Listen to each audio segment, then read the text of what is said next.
Good evening. Nearly 100 gunshots fired and dozens of people arrested. Toronto police calling it a dangerous and volatile incident outside a recording studio on Queen West last night. Investigators say it is remarkable that no one was hurt. CTV's Janice Goulding is live at the scene tonight with the latest. Janice. Hi, Natalie. Yes, Toronto police are saying this bears all the hallmarks of a gang-related conflict after nearly 24 people were arrested following a wild shootout behind a Queen West recording studio. Viewer video shows gunfire exploding outside a Queen West recording studio. And I can hear from the shower the sound of like loud. Nearly 100 shots in all, say police, unleashed in a densely populated neighborhood. And I saw the guys running, Manny. Like I saw about 6 of them, a group of them running. Natalie, who lives at Queen and Sudbury, describes her horror. It was so loud. I actually was in the shower when I heard them. That's how loud it was, that I could hear it through the water in a closed door. Amidst the telltale signs of gunfire, windows blown out by bullets, metal pierced by slugs, neighbor after neighbor described their shock and consternation. We heard a spray of shots, like da-da-da-da-da-da-da-da-da. We heard like bang, but then it kept going. It was like bang, bang, bang, bang, bang. And it was so loud, and I started freaking out. Police say at around 11:20 last night, plainclothes officers were doing a bail compliance check in the area when a stolen car pulled up. 3 people got out and opened fire on a recording studio, and the people gathered outside. This brazen act of violence escalated into an exchange of gunfire between 2 groups, during which one of our unmarked police vehicles with officers inside was struck by bullets. When some suspects tried to flee in a stolen vehicle, police boxed the car in. And then I heard all the cops come in to this area, and then I seen the police chasing somebody. After a brief pursuit, police caught one suspect, and while hunting for 2 others, would locate several discarded firearms. Meanwhile, the recording studio was secured, officers arresting several people inside, as well as more that were trying to flee. Additional firearms were recovered from inside the building, the rooftop, and even hidden in garbage bins nearby. In all, police would arrest 23 people and seize 16 firearms, including 2 assault-style rifles. These events highlight the importance of the law reform we asked for in the past. Gunfire in our public spaces must be recognized for the harm it causes. Today, Toronto's police chief renewed his push for bail reform in Canada. I don't even want to go near the window. While area residents expressed their own frustration. I feel highly disturbed and afraid. I want to move. Not afraid, but really super angry that nothing can be done. And I'm a little bit like tearing up when I'm learning what's happening because it's just a really scary feeling. Many saying they no longer feel safe in their own homes. Today, the chief of police commended his officers for their courage, investigators adding it's remarkable no one was injured last night. Reporting live, I'm Janice Goulding. Now back to Natalie. Meanwhile, in Scarborough, Toronto police are investigating another overnight shooting where 3 townhouses were hit by gunfire. I just heard bang, bang, bang, bang, like shots being fired. And I got up, looked through my window, but I didn't see anything or anyone. And next thing you know, the police was here. Officers were called to the Scarborough Golf Club Road and Kingston Road area just after midnight. Numerous bullet holes can be seen on the exterior of a townhouse complex, though no injuries have been reported. Witnesses or anyone with information is asked to call police or Crime Stoppers. Durham police are investigating a daytime shooting in Pickering. Police were at a home on Underhill Court this afternoon. You can see a large crime scene taped off. The shooting happened around 12:30 p.m., leaving a male victim seriously injured. He was rushed to hospital in Toronto and is expected to survive. Police say they're looking for 2 suspects who left the scene in a black 4-door Honda Civic. An elderly woman is fighting for her life in hospital after being struck by a vehicle in Toronto's East End. The woman was hit shortly after 9 this morning in the area of Danforth and Coxwell. Paramedics rushed her to a trauma center with life-threatening injuries. The vehicle that hit her remained at the scene. No word yet if the driver will face any charges. A warning to viewers now, as some people may find the video in this next story disturbing. Police have released dashcam footage of an ongoing investigation into rocks being thrown at vehicles in Markham. The OPP says one of the drivers involved in a September 20th crash on Highway 48 was struck by a rock thrown from the opposite lane. It caused them to lose consciousness and slam into another vehicle that was stopped at a red light. Both drivers suffered life-threatening injuries. One remains in hospital. OPP shared an image of the rock that was thrown. Investigators are appealing for anyone with information to come forward. Coming up on CTV News, record-breaking food bank use paints a picture of poverty in this city, the cost of living crisis, and the call for action just ahead. Thousands of eager Swifties gathered outside the Rogers Centre today, hoping to get their hands on merchandise commemorating the 6 upcoming Taylor in Toronto shows. Fans were shelling out hundreds of dollars for T-shirts and other clothing in advance of Thursday's first show. CTV's Mike Walker is live tonight with more. Mike, you get anything? I did. A couple of bracelets for my 5-year-old daughter. I'll tell you, the lines, they've died down now, but all day there's been a steady Swifties traveled from across the country. And as you mentioned, they are spending hundreds of dollars, upwards of $600 on some exclusive swag. Thousands of Taylor Swift fans lining up throughout the day outside the Rogers Centre, eager to get their hands on authentic Eras Tour merchandise. We got friendship bracelets. Nearly a year and a half of anticipation now sinking in. I felt like all the emotions are coming to me now that I'm going to see her. 3 stores opening at the Rogers Centre today for all Swifties, including those not lucky enough to get tickets for the 6 sold-out shows, like Katrina, who made the trip from Saskatchewan and is still buying merch for family and friends. Is this limited, right? It's kind of hard to get. So the line is going to be absolutely insane the day of our concert. So we came early to be able to get everything that we wanted. This is what everybody's going for. One of the first stops for these friends who just arrived from Cape Breton and will be attending night 2, stocking up on T-shirts, hoodies, and friendship bracelets made popular by the pop superstar. Everything in total was $715 that we got. We have eight items in total. Is that worth it? I think it's totally worth it. The most in-demand Swift swag, this blue crew neck sweater. They don't sell it on the website. You have to actually go see Taylor to get the exclusive merch.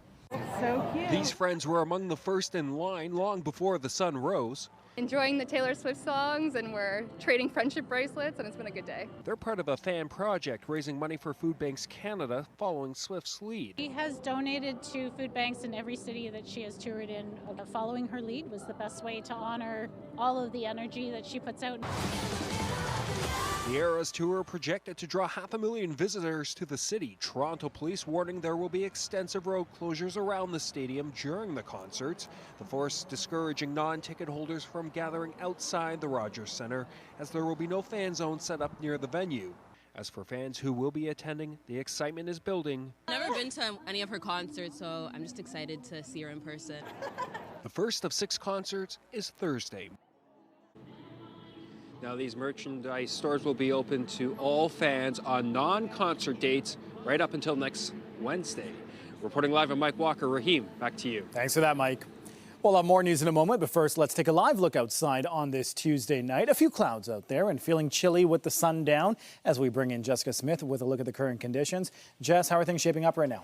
You might need one of those Taylor Swift crew neck sweaters to keep you warm because it's a little cool as we head into this evening. We've had such a warm start to the month, but things are definitely changing, but just to a much more seasonal point. We're holding on to a few light clouds as we head in towards the early part of our evening, but overall, it's not too bad.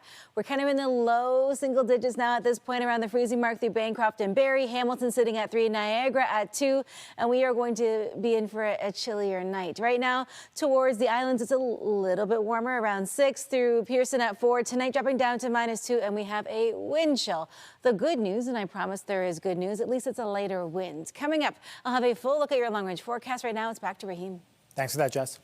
Still ahead on CTV News, the clock is ticking on a possible Canada Post strike, the tense talks, and what it means for your mail coming up.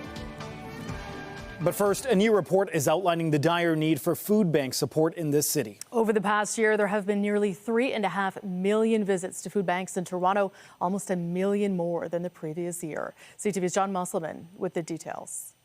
Every day, volunteers fill these boxes with food supplies, and every day, officials at the food bank say the demand keeps going up. Half of the clients have full-time employment. They've done everything right. They went to school, they got a job, they're working hard, and yet they still have to make use of food charity. Here's a look at the numbers in a new report that advocates say has hit crisis levels. Nearly 3.5 million people use Toronto food banks. That's up nearly 1 million over last year. That's a 273% increase. More than 1 in 10 Torontonians now rely on food banks, a 30% year-over-year increase. Food advocates say public policy needs to change and all levels of government need to be at the table. It's not about building a better food bank. People need affordable housing. People need access to decent work that pays a living wage. And people need social assistance rates that don't leave them in legislated poverty. We spoke with a Daily Bread food bank client today. Christina is a mother of 4, and she says once the rent is paid, there's very little left over to pay for food. I talk to everybody in line when I go, and I'm only seeing the line get longer and longer. And so it shows me that obviously the need is just not being met. It seems like I'm echoing my colleagues when I say there is something very clearly very, very wrong in our province when over 1 million people have to access emergency food support simply because they cannot afford their groceries every month. The report suggests that nearly 25% of people affected by food insecurity are children. John Musselman, CTV News. Meanwhile, city and federal officials are marking the creation of 92 permanent supportive homes downtown. The former Bond Place Hotel on Dundas East was previously used as a temporary shelter during the pandemic. It was bought by the city with funding from the Federal Rapid Housing Initiative to convert to affordable and rent-geared to income housing. The renovated building includes new studio and one-bedroom apartments with a private bathroom and kitchenette, and at least 15% of the apartments will be accessible. Residents also have access to indoor amenity spaces such as shared laundry, a dining area, and tenant support spaces. By spring 2025, that's when it gets warmer. In a few months' time, there will be 280 rental homes. Okay, so 280 rental homes and 92 that are homeless that are now moved in. This is what a partnership can do. This is when we collaborate with each other. The project is the largest shelter-to-housing conversion ever undertaken in Toronto. Ontario's premier is suggesting Mexico could be excluded from North American trade talks unless it gets tougher with Beijing. Doug Ford says Mexico has become a back door for Chinese cars, auto parts, and other products into Canada and the U.S. Today, he was asked why he is wading into international trade, which is Ottawa's responsibility. It was the federal government that sent me down to negotiate with Bob Lighthizer, and since we're the engine of Canada and 95% of all the jobs that were created just last month were here in Ontario, would be the third largest trading partner in the world to the United States if we're a standalone country, which I never recommend. We do $500 billion a year in two-way trade. We're the #1 export destination to 17 states and #2 to 11 other states. So do we have a stake in this? 1,000%. Ford says allowing an influx of Chinese products puts the livelihoods of Canadian and American workers at risk and undermines communities, as well as harming our shared economic success. He says Mexico should at least match Canadian and U.S. tariffs on Chinese imports. The premier was in Oro-Medonte to take part in the groundbreaking for a new engineering training facility. Labour Minister David Piccini was also on hand at the future campus of the Operating Engineers Training Institute of Ontario. To become qualified mobile and tower crane operators and heavy equipment operators like dozers, excavators, this new facility will mean more than 1,600 operating engineers can receive training closer to home. The training facility will cost $25 million. Meanwhile, the leader of the provincial Liberals promised today to cut taxes if she is elected premier. Doug Ford thinks a one-time $200 check makes up for the cost of living crisis that he created. Well, I disagree. So today I'm here to announce that when I'm premier, I'm going to stop the giveaways to Doug's friends and cut your taxes instead. As premier, I'll immediately do two things to put more money back into your pockets. First, I'll cut your income taxes. And then I'll get rid of the sales tax on home heating and hydro bills. Bonnie Crombie says the move would be the largest tax relief this province has seen in more than a decade, and that the cuts would save families about $1,100 a year. Sad news from the world of politics. Former British Columbia Premier John Horgan has passed away. Horgan died at the age of 65 following a third bout with cancer. He served as BC's New Democrat Premier for 5 years, from 2017 to 2022, when he stepped down. Horgan served 5 terms as a member of the provincial legislature. One political scientist says he accomplished a rarity in politics, leaving office more popular than when he was first elected. The Prime Minister appointed Horgan Canada's ambassador to Germany last year. Canadian postal workers could be off the job by the end of the week as contract talks near the 1-year mark. The union representing Canada Post workers has now issued a 72-hour strike notice. CTV's Michael Couture has the details. Lee Valley Tools depends heavily on Canada Post, not just to deliver their packages, but also their catalogs. The timing of a work stoppage couldn't be worse. In particular, because Black Friday this year is a key shopping milestone, it's later this year. So it's a compressed schedule, so each day, as important as it is even more important this year in a fragile economy. The union says it could walk off the job at midnight on Friday, starting with rotating strikes, adding after a year of talks, there's been little progress. We're bargaining for fair wages. We're bargaining for improved health and safety.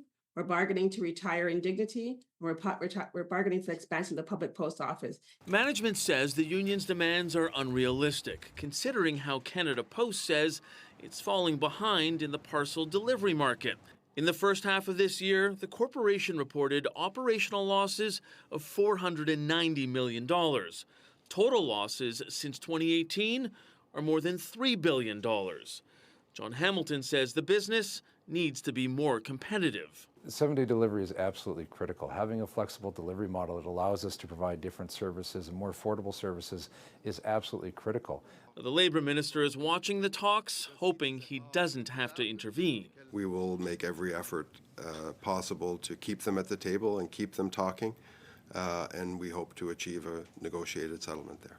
The Trudeau government did force postal workers back on the job in 2018, but both the union and corporation say that's not how they wanted to end this time. Michael Couture, CTV News, Ottawa. Meantime, the federal government is stepping in to end work stoppages at Canada's biggest ports. The collective bargaining process belongs to the parties alone, but the consequences impact the lives of working people and families across Canada.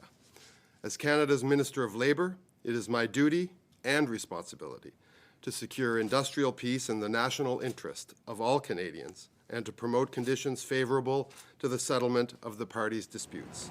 The Labour Minister has directed the Canada Industrial Relations Board to order the resumption of operations at the ports in Montreal and BC and to move the talks to binding arbitration after negotiations reached an impasse.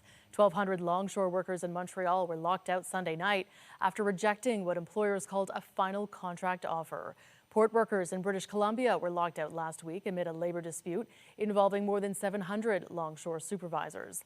Ottawa says the stoppages affected more than $1.3 billion worth of goods every day. The union representing the BC workers says it plans to challenge Ottawa's intervention. To the U.S., where Donald Trump is wasting no time in building his administration as he gets set to return to the White House. Today, he announced the nomination of former Director of National Intelligence John Ratcliffe to head of the CIA. The president-elect also confirmed that Congressman Mike Waltz will be his national security advisor. The Republican representative has been a leading critic of China. And Trump says he is going to nominate former Arkansas Governor Mike Huckabee to be the U.S. ambassador to Israel. Meanwhile, sources have told Reuters that Kristi Noem will be nominated for the position of Homeland Security Secretary. She is currently serving her second term as governor of South Dakota. Sources also say Marco Rubio is expected to be chosen Secretary of State. He would be the first Latino to serve as the United States' top diplomat. There are growing concerns tonight about the safety of electric vehicles involved in crashes. Especially when it comes to the ability to open doors and windows in situations where seconds can mean the difference between life and death. CTV's Heather Wright has more.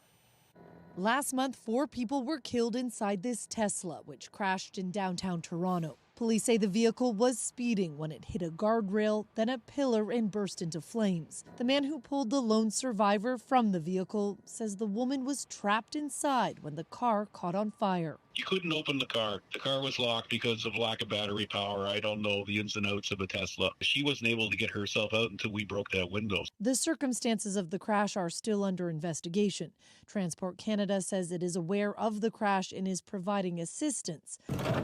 During the severe flooding in Toronto last summer, we interviewed a man who says he was trapped in his Tesla when the batteries died. He was eventually able to lower a window and crawl out. The windows were stuck. The doors were stuck. I couldn't open the doors of the car.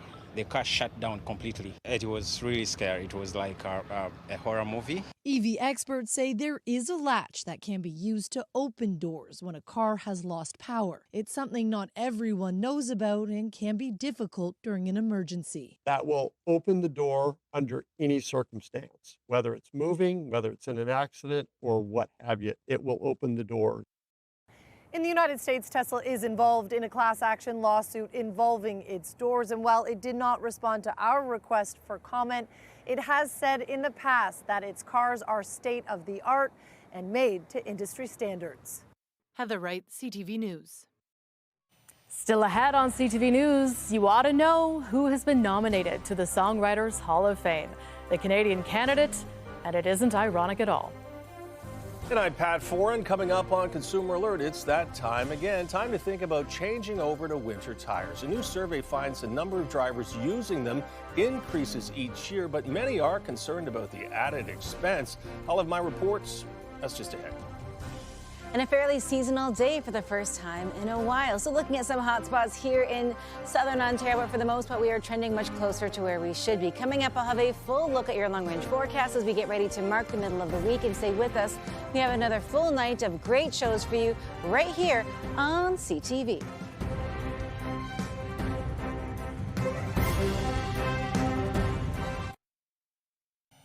As the temperature drops, many people will be switching over to winter tires. A new survey shows they're used by almost 4 out of 5 Canadian drivers. The benefits of winter tires are well known, and they are now mandatory in Quebec and parts of BC, but they are an added expense. Here's Pat Foran and Consumer Alert. Pat? Thanks, Natalie and Raheem. Once you use winter tires, you know they provide better grip on ice and snow. They're safer, but you have to buy them, switch them, and store them. It's why a winter tire you can leave on your car all year long is gaining traction with drivers.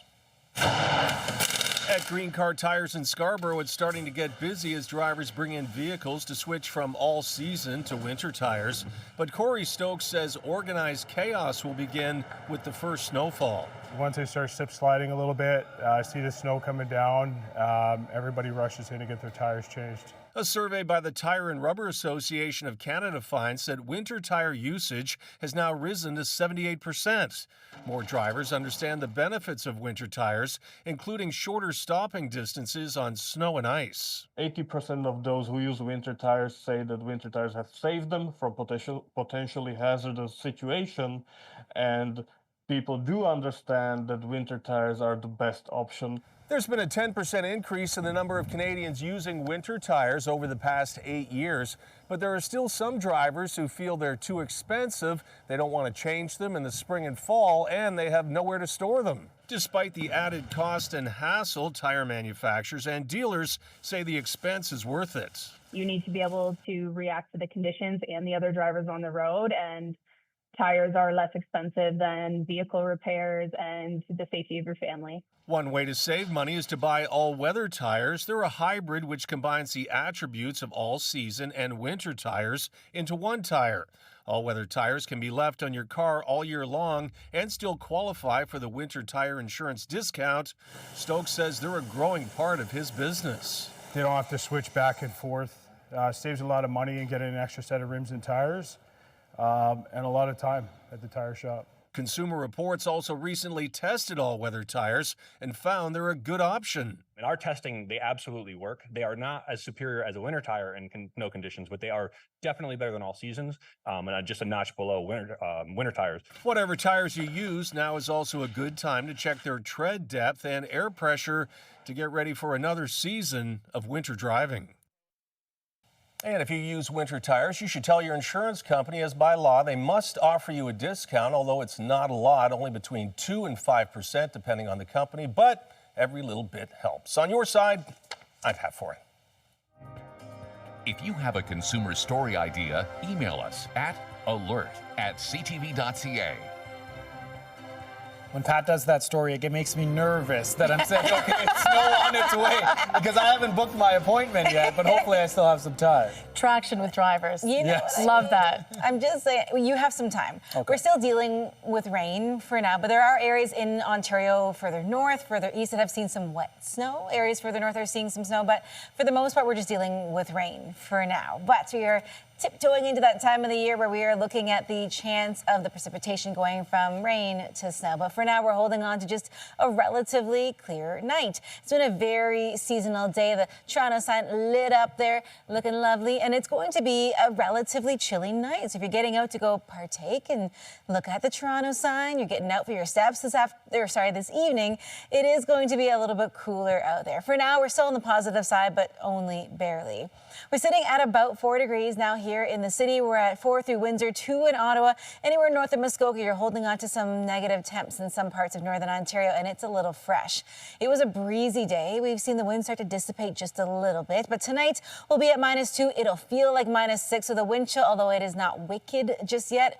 You'll definitely notice a difference because just a week ago we were looking at lows of 18 degrees on the positive side of things. But everybody feeling the chill in the air a little bit tonight. Into the day tomorrow, very seasonal. We have a much lighter wind, this time southeasterly, so it's a little bit warmer, not quite such a nip to the air, but everybody at or just below seasonal for the most part as we make our way in towards our Wednesday. High pressure keeping us nice and sunny today. It was a little breezy, but overall still quite nice and very seasonal. We'll see sunshine to start the day tomorrow. The cloud cover comes in first, and then we're keeping an eye on the system set to bring some scattered showers as we head throughout the second half of our day on Thursday. But for now, we're holding on to a really clear sky. It is beautiful, albeit a little chilly tonight. Into the day tomorrow, cool as well. So getting yourself and the kiddos ready for school. If you have kiddos in your life, make sure you put on a couple of extra layers. But we do have a really nice kind of mark to the middle of the week and the middle of the day tomorrow. That cloud cover pushes in the afternoon. That is ahead of the low pressure system on the way, set to bring those showers. Getting into Thursday morning. I know the timing is really important. Whether you're going to Taylor Swift or not, the rain is going to impact your day. We're looking at cloudy but relatively clear start as we get through our Thursday morning. The lunch hour, much the same. The rain kind of creeps in, starting in that southwestern corner. As we head into about 4 o'clock, we're looking at some light showers pushing in. We're looking at waves of rain into about 9 p.m. And then we get a little bit of a break as we get past kind of 11 to about midnight. So it is not a wash of an evening by any means, but again, it will impact your commute, whether you're just heading home or whether you're making your way down to the concert. Probably take transit, probably a much better idea. But regardless, just bring your rain gear or something waterproof. As we head in towards the middle and end of the week, though, we're hovering just above seasonal. So there's some saving grace there. At least it isn't super cold outside. Heading into your Friday, that cloud cover will start to push out as we head in towards that kind of midpoint of our day. Some sunshine to round things out. And looking into the weekend and ahead to next week, it's a decent amount of sunshine as we kind of get ready to step into the middle of the month. Raheem. Thanks, Jess. Thanks. Still ahead on CTV News, a blast from the past toy that is out of the gate and into the Hall of Fame. The pastel ponies that pulled away from the pack after the break.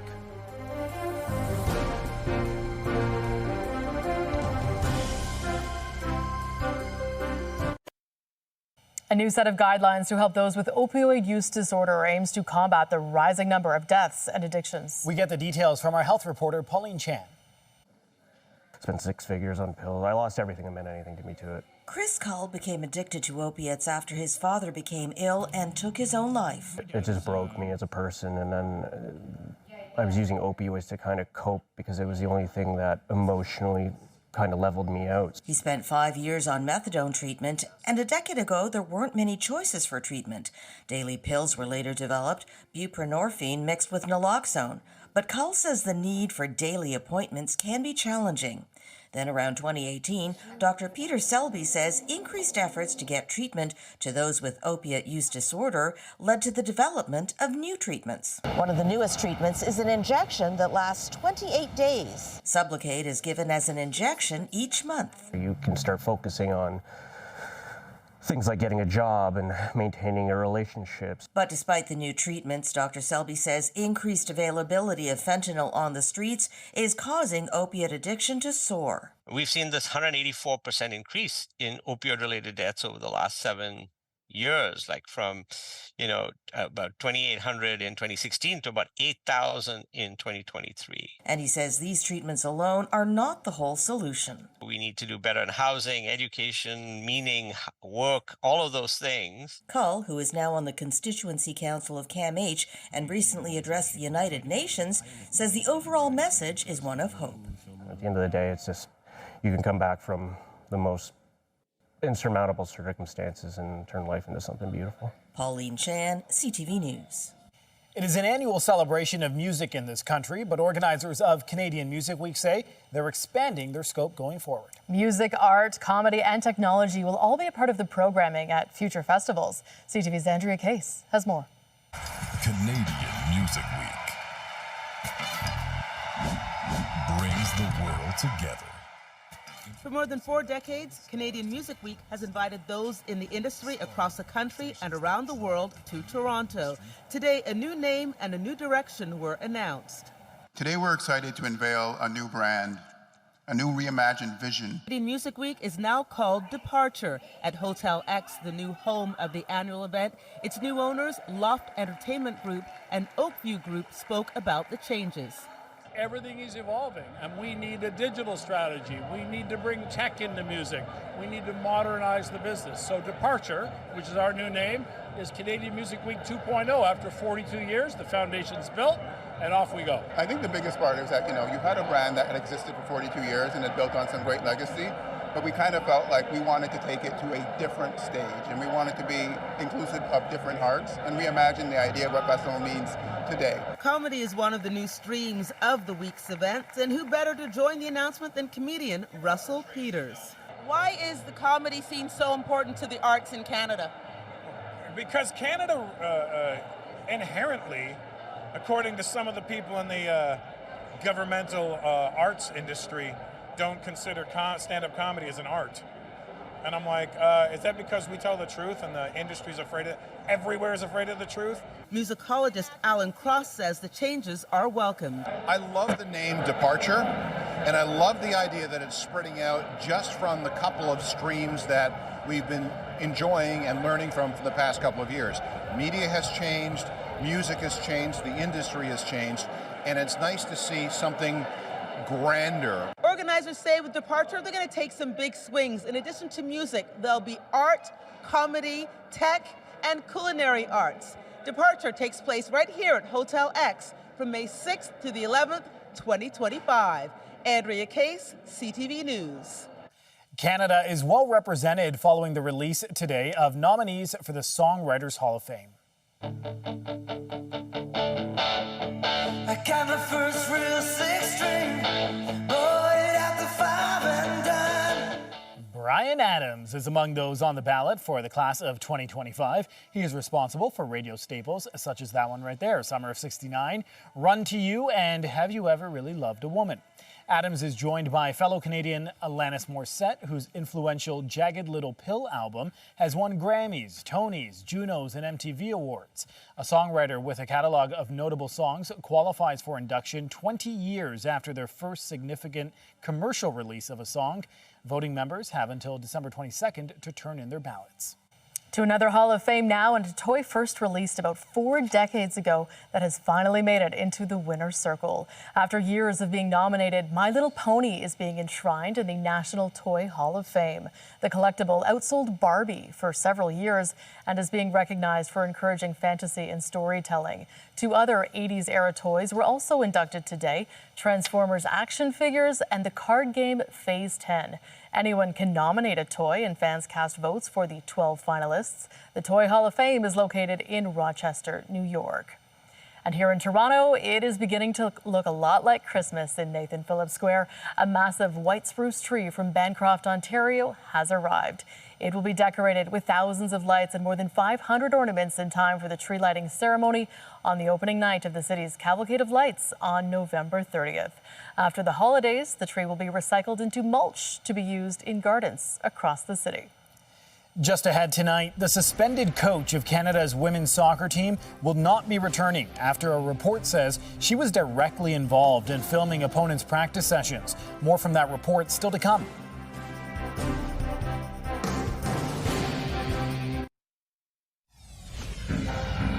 And I can hear from the shower the sound of like loud. Updating our top stories now, nearly 100 gunshots fired and dozens of arrests made. Police say a dangerous shootout outside a Queen West recording studio last night has all the hallmarks of a gang-related incident.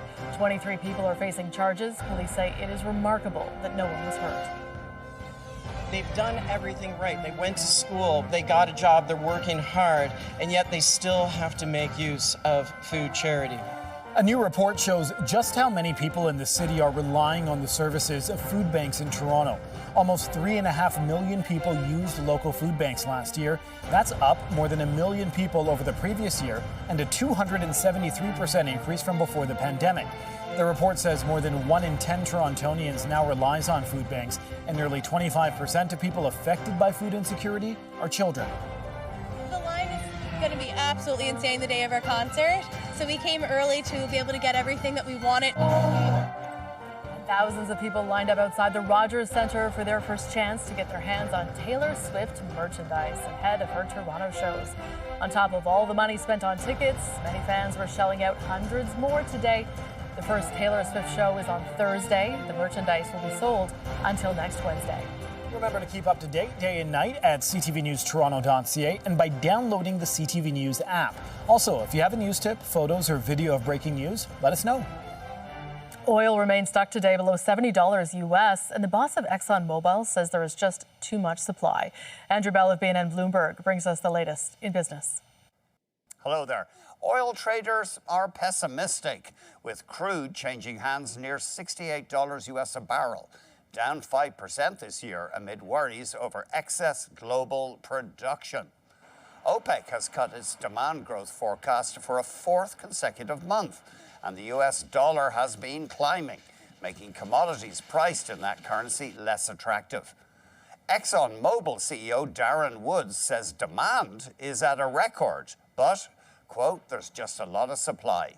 Woods also told Bloomberg that US President-elect Donald Trump should not withdraw from the landmark Paris Climate Pact.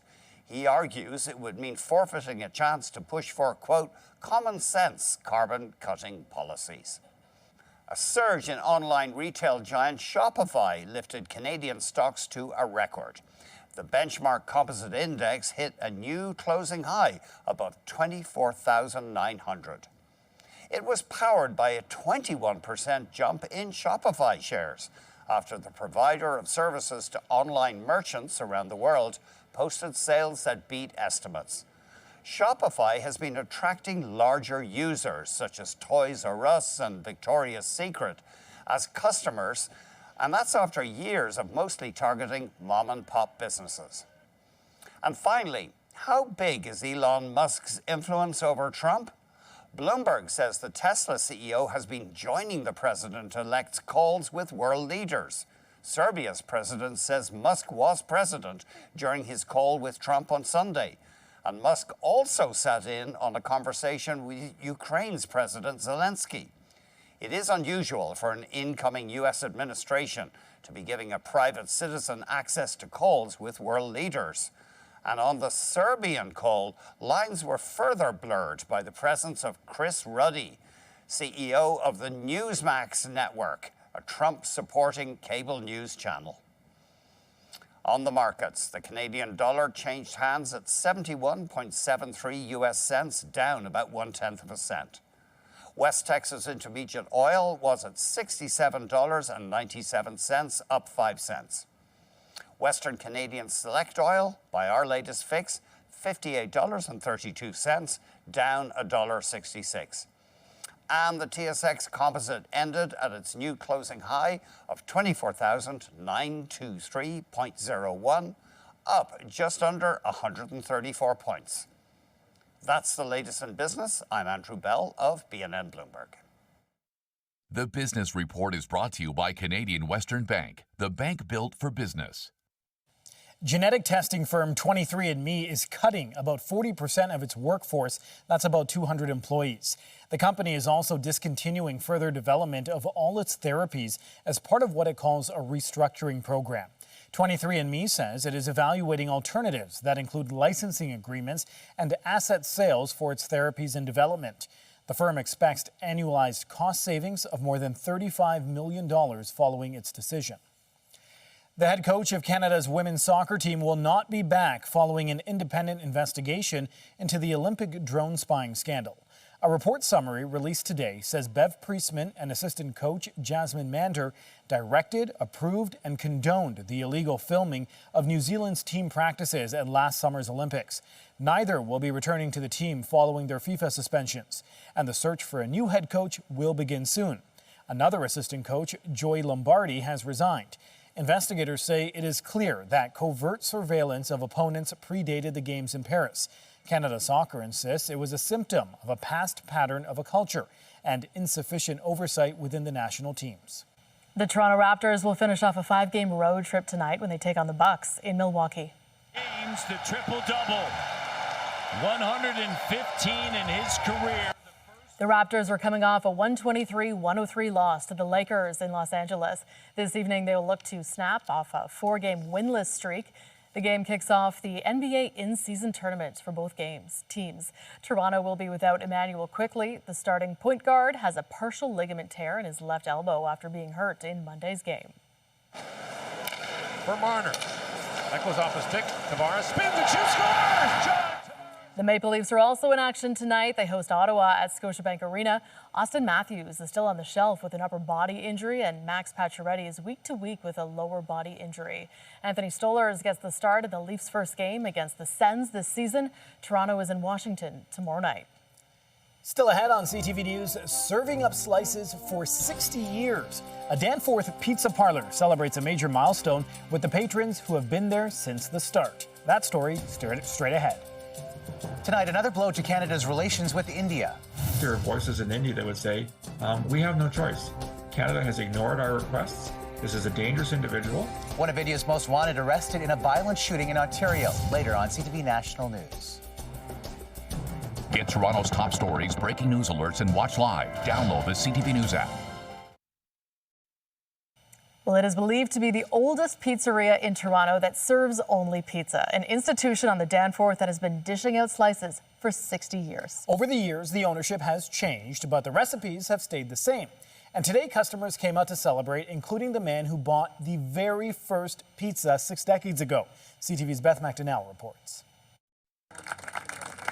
Surrounded by members of the community, the Manikas family is celebrating 60 years of pizza history. Since 1964, the Danforth Pizza House has been serving slices to the masses. I'm very happy and very humbled, and it's a great experience. It's people appreciating what you do. We see that every day when we make pizzas and give pizzas, but today it's special. You know, you see the love. It's one of the last vestiges of the Danforth's old Little Italy. Rocco Zambri was a teenager when it opened. He purchased the first pizza and took the first bite once again during the restaurant's festivities. Beautiful pizza then and beautiful pizza today, and I love it. Over these 60 years, the Manikas family says the recipe hasn't changed. Same dough, same sauce, same great taste.